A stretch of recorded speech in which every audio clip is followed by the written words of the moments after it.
बोले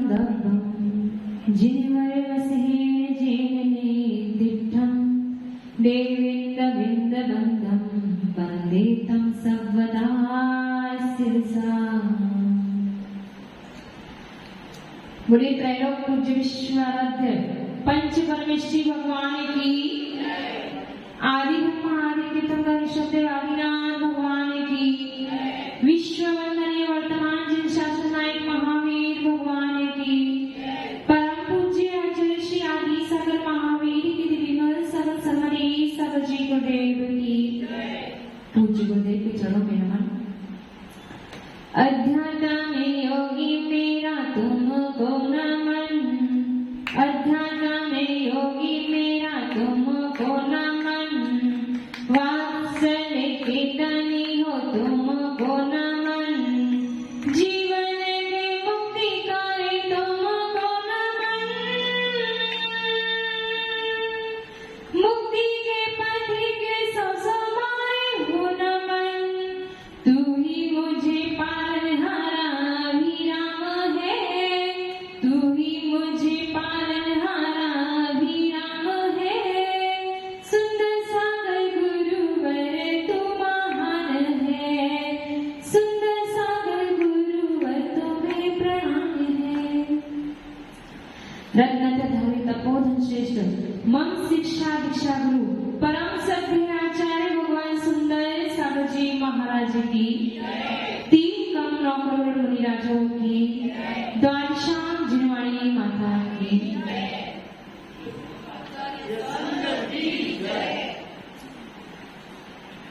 हम सभी यहाँ पर धर्म चर्चा सुनने आए हैं और हम सभी को ये अंतरंग में विश्वास है कि इस धर्म चर्चा से ही, इस जिनवाणी से ही हमारा कल्याण होना है। निश्चित है यही जिनवाणी है जिससे हमारा कल्याण होना है, जिससे हमारा उद्धार होना है।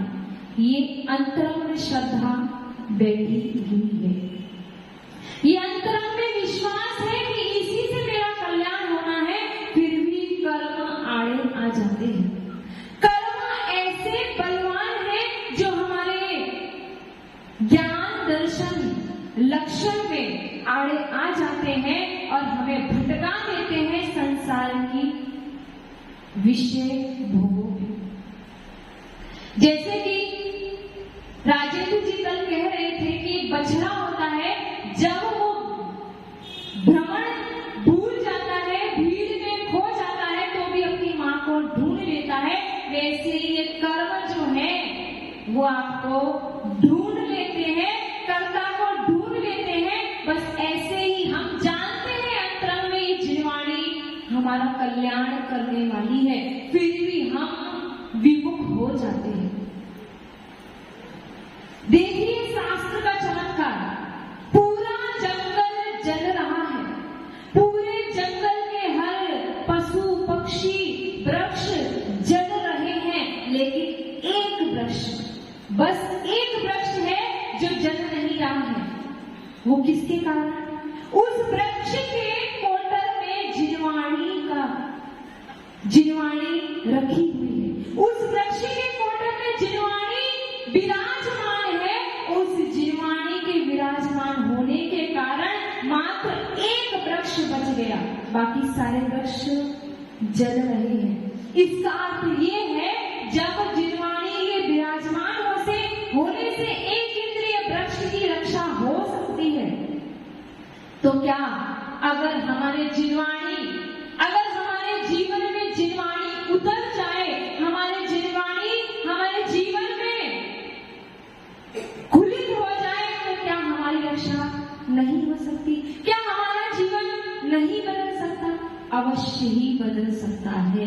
लेकिन कर्म जो ऐसे है कि हमें अपनी आत्मा के स्वरूप का बोध नहीं होने दे रहे हैं, हमें अपनी आत्मा का रसपान नहीं होने दे रहे हैं।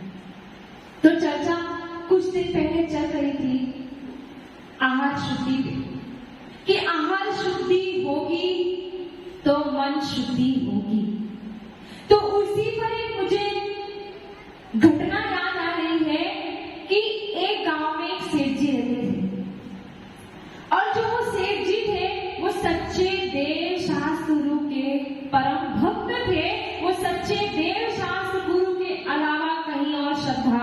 नहीं रखते थे, धर्म प्रिय नर रत्न थे।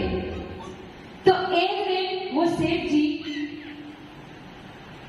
ऊपर जाते हैं, अपनी छत पर जाते हैं और खुले आसमान में बैठ जाते हैं और उनकी दृष्टि आकाश की तरफ पड़ती है। जैसे ही उनकी दृष्टि आकाश की ओर पड़ती है तो वो देखते हैं बादल छा रहे हैं, बादल आ रहे हैं और देखते देखते 1008 कलशों का शिखरबंद मंदिर उनको दृश्य दिखाई दिया। और जैसे ही उन्होंने वो शिखरबंद मंदिर देखा, उन्होंने कोयला उठाया और उन्होंने कहा मैं इसका चित्र तुरंत के तुरंत बना लेता हूँ और ऐसा ही मंदिर में स्वयं बनवाऊंगा। अब देखते ही देखते वो तुरंत के तुरंत बादल मिट गए, वो बादल छिन्न भिन्न हो गए। और वो सेठ जी कौन थे? सच्चे देव शास्त्रों के परम भक्त। और उन्होंने देख ली ये संसार ऐसा ही है, इस संसार में अपनी निज आत्मा, सुरुचि जी, अपनी निज आत्मा के अलावा इस संसार में कोई अपना नहीं है। संसार की अनित्यता को देखते ही उनको वैराग्य उमड़ा। बस क्या लिखा? बादल आए और बादल विलीन को प्राप्त हुआ। और आज हम सभी वर्षों से, कितने लंबे समय से जिनवाणी का रसपान कर रहे हैं, फिर भी हमारे मन में थोड़ा सा भी वैराग्य उत्पन्न नहीं हो रहा है। ये बड़े खेद की बात है। ये जो कर्म है वही आपको वैराग्य के भाव उत्पन्न नहीं होने दे रहे हैं। ये मोहिनी कर्म ही आपको अपनी आत्मा की विभूति, अपनी आत्मा का अनंत सुख उत्पन्न करने नहीं दे रहे हैं। तो क्या हुआ? उन सेठ जी को तो वैराग्य हो गया, अपन को तो नहीं हुआ, लेकिन सेठ जी को वैराग्य हो गया और वो दीक्षा लेकर वन में चले गए। पहले के साधु कहाँ रहते थे? जंगलों में। तो दीक्षा लेकर वो वन में ही चले गए। अब अगले दिन, जिस दिन दीक्षा हुई उस दिन तो उपवास था और अगले दिन वो आहारचर्या को उठे। वो वन से वो कहाँ आए? गांव की तरफ आए और वहां का जो गांव का जो सेठ था, उस सेठ ने मुनिराज का पड़दहन किया। कैसे पड़दहन किया? रत्नों के हार से उस सेठ ने उस मुनिराज का पड़दहन किया। पहला दिन ही था, आहारचर्या पे वो उठे और रत्नों के हार से उनका पड़दहन हुआ। और पड़दहन करके वो सेठ उन मुनिराज को अपने घर ले गया और आहार करा रहा था। और आहार करते करते ही वो मुनिराज के भाव कैसे हो गए? आहार करते करते ही उनकी दृष्टि कहाँ पड़ी? उनकी दृष्टि उस रत्न के हार पे पड़ी। वो आहार करते करते विचार कर रहे थे, उनको लोभ कषाय उत्पन्न हो गई और उन्होंने जैसे ही आहार पूर्ण किया, और आहार पूर्ण करते क्या करते हैं? कमंडल ले जाते हैं साथ में।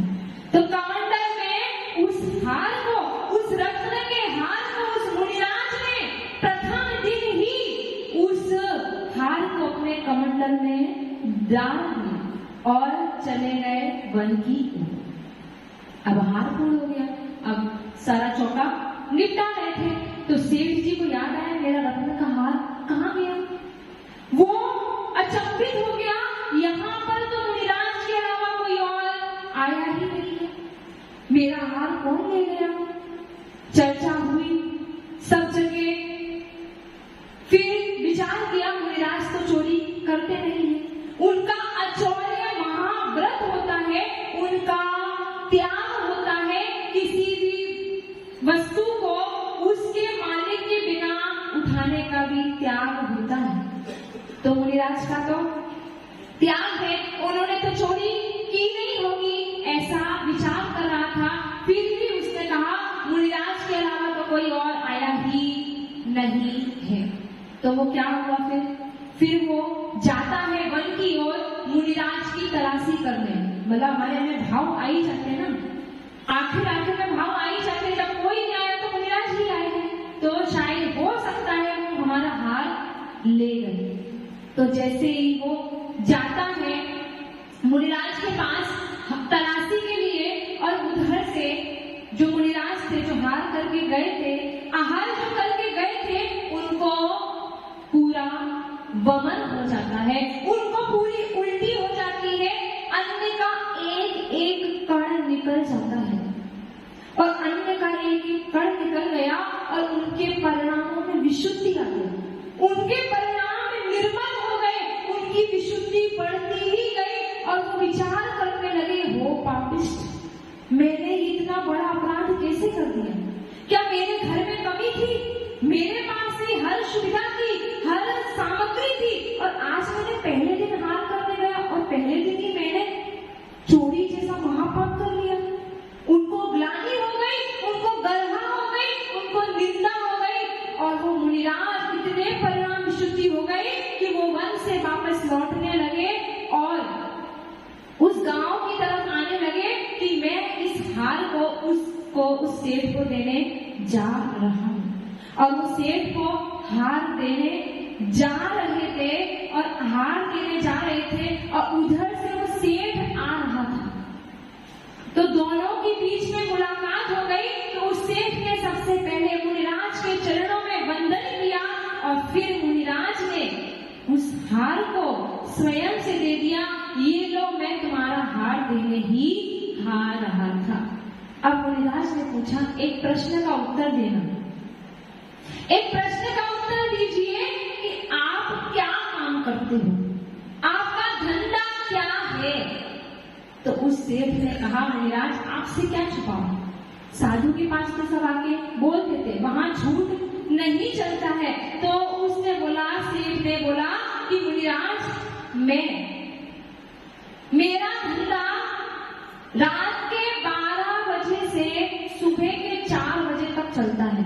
मेरी दुकान रात में 12 बजे खुलती है और सुबह 4 बजे बंद होती है। अब आप सोच लो कौन सा धंधा होगा। चोरी का माल सस्ते में खरीदता हूँ और उस चोरी के माल को मैं अच्छे दाम पर बेचता हूँ। अब आप सोच लो क्या काम करता था वो? चोरी का धंधा करता था। इसलिए कहते हैं, जैसा खावे अन्न वैसा होवे मन। वो चोरी का माल बेचता था, और उस चोरी के माल के बेचने की वजह से ही मुनिराज ने उसके घर आहार किया, और उस आहार से उन मुनिराज के भाव भी चोरी के बन गए।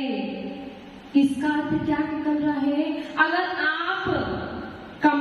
आपकी कमाई अन्याय की है, अगर आप अन्याय का कमाकर आहार दान आदि धर्म क्रिया में दान दे रहे हो, तो वो कोई भी अर्थकारी नहीं है। इसीलिए हम जो भी कमाई करें, न्याय की कमाई करें, उस न्याय की कमाई से दिया गया दान फलदायी होता है। मुनिराज के परिणामों में विशुद्धि बन गई, और मुनिराज ने कहा, आज से ये काम तुम बंद कर देना। तुम्हारे इस कार्य से जो धन कमाया और उससे जो मैंने आहार किया है, उससे आज मेरे परिणाम बिगड़ गए, मेरे परिणाम विशुद्धि से बहुत ही दूर हो गए, और मैंने एक ऐसा बड़ा पाप कर दिया। इसलिए जो भी कमाई करो, न्याय की कमाई करो, किसी दूसरे को पीड़ा हो ऐसा कार्य नहीं करना चाहिए। और ऐसा आज भी होता है। आज क्यों परिणामों में विकृति आ रही है? आज क्यों साधुओं के परिणाम जल्दी बिगड़ जाते हैं? क्यों? क्योंकि आप आहार शुद्धि नहीं रखते हो। आपकी बिल्कुल भी आहार शुद्धि नहीं होती है। आप बोलते तो हो मन शुद्धि, वचन शुद्धि, काय शुद्धि, आहार जल शुद्ध है। अब आपने तो बोल दी शुद्धि, हमने विश्वास कर लिया और आहार ले लिया। हमें विश्वास करना पड़ेगा। लेकिन अगर आपकी काय शुद्धि नहीं है, आप कहीं छू गए हो और आपने फिर भी आहार दिया, काय शुद्धि बोली, तो हमें पाप नहीं लगेगा। पाप किसको लगेगा? आपको ही लगेगा। आहार जल शुद्ध नहीं है, अन्याय की कमाई से आहार दान दे रहे हो, किसको लगेगा? आपको लगेगा। लेकिन ये बात ध्यान रखना, निमित्त भी अपना कार्य करता है, निमित्त भी अपना काम करता है। सामने क्रोध उत्पन्न कराने वाला कोई व्यक्ति आ जाए तो क्रोध आएगा नहीं आएगा? आएगा कि नहीं आएगा? आप शांत भाव से बैठे हो, आपको कोई विकल्प, कोई संकल्प कुछ नहीं हो रहा, लेकिन जैसे ही किसी सामने वाले ने आप पर क्रोध किया तो आपको अवश्य क्रोध आएगा। वैसे ही आपके निमित्त साधु पूरे दिन क्या करते हो? आप लोग साधु को नमस्कार करते हो, साधु आपको आशीर्वाद देता है, साधु के पीछे पीछे आप चलते हो, साधु के आगे चलते हो क्या? नहीं चलता। लेकिन फिर भी 24 घंटे में 1 घंटा ऐसा आता है कि साधु जब आहार से जाकर निकलता है तो आप आगे चलते हो, साधु पीछे चलता है। साधु पूरे दिन आपको आशीर्वाद देता है, लेकिन जब आहार होता है तो साधु का हाथ नीचे होता है और आपका हाथ ऊपर होता है। देखो 1 घंटा ऐसा आता है, कहते हैं श्रावकों के 2 कर्तव्य हैं, दान देना और पूजा करना। अगर जो दान देता और पूजा करता है उसके घर में कभी भी दरिद्रता नहीं आ सकती है। इसीलिए आप लोग की यही सीख है, हम थोड़ा खिलाएं लेकिन शुद्ध खिलाएं, थोड़ा खिलाएं लेकिन उनकी विशुद्धि बढ़े, ऐसा खिलाएं। आपने खिला दिया आज बहुत सारे पकवान, 3-4 मीठे खिला दिए, 3-4 मिष्ठान खिला दिए, 3-4 नमकीन खिला दी, लेकिन कल जाके हमारा पेट खराब हो गया। अब कल हम आहार करने जाएंगे तो सोचेंगे अरे भाई आज तो बहुत सारा खा लिया, आज तो पानी भरने पी के आएंगे। तो ऐसे आहार से क्या फायदा? हमारे परिणाम बिगड़े। इसलिए साधु के लिए कहते हैं आचार्य वशिष्ठी कि ज्यादा तला नहीं खाना चाहिए। क्यों नहीं खाना चाहिए? उससे हमारी निद्रा जागृत होती है, हमारे स्वाध्याय में विघ्न होता है। साधु आहार करता है तो 6 कारणों से आहार करता है। साधु केवल 6 कारणों से ही आहार करता है। वैयावृत्ति के लिए करता है, स्वाध्याय के लिए करता है, अपनी निर्विघ्न साधना हो जाए इसलिए आहार करता है साधु।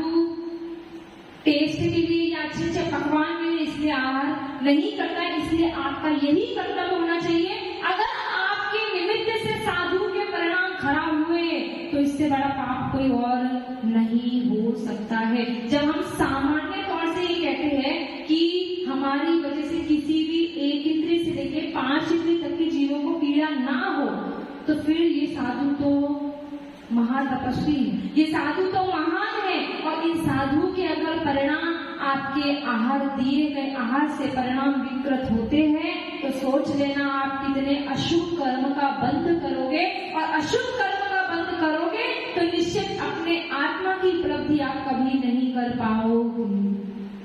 इसलिए इस दृष्टांत से, इस चीज से हमें यही समझना है कि हमें न्याय की कमाई करना है, हमें अन्याय से पैसा नहीं कमाना है। हम अन्याय से पैसा तो कमा लेंगे, लेकिन उसकी फिर सुरक्षा, उसकी देखभाल, फिर उसको कैसे संभाले, फिर उसको कैसे अपनी तिजोरी में संभाल के रखे, चोरों से डरना, कितनी टेंशन। इसलिए बात तो अपनी कषाय पे चल रही थी, लेकिन जब आहार शुद्धि की बात आ रही थी तो मेरे मन में ये घटना याद आई, इसलिए बताई है क्योंकि आप अगर आपकी आहार शुद्धि नहीं है तो हमारे परिणामों में विकृति आएगी, हमारे परिणाम बेकार हो जाएंगे और उससे हमारी साधना में विघ्न आएगा। और हम ये घर बार छोड़े इसलिए है कि हम अपनी आत्मा का कल्याण करें, हम अपनी आत्म शुद्धि बढ़ाएं। बोले आचार्य भगवान सुंदर सागर जी महाराज की।